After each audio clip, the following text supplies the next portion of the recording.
নিম্নচাপের প্রভাবে বঙ্গোপসাগর উত্তাল রয়েছে। এই পরিস্থিতিতে দেশের ১৫ জেলা ও দ্বীপ এলাকায় ১ থেকে ৩ ফুট উচ্চতায় জলোচ্ছ্বাসের আশঙ্কা রয়েছে।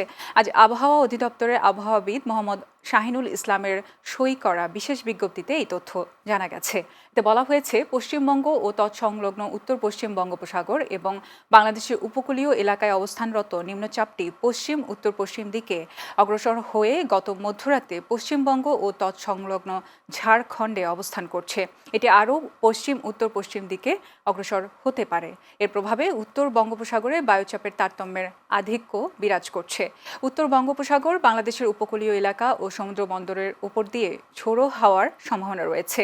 এ অবস্থায় চট্টগ্রাম, কক্সবাজার, মোংলা ও পায়রা সমুদ্র বন্দরকে ৩ নম্বর স্থানীয় সতর্ক সংকেত দেখিয়ে যেতে বলা হয়েছে। উত্তর বঙ্গোপসাগরে অবস্থানরত সব মাছ ধরার নৌকা ও ট্রলারকে পরবর্তী নির্দেশ না দেওয়া পর্যন্ত নিরাপদ আশ্রয়ে থাকতে বলা হয়েছে।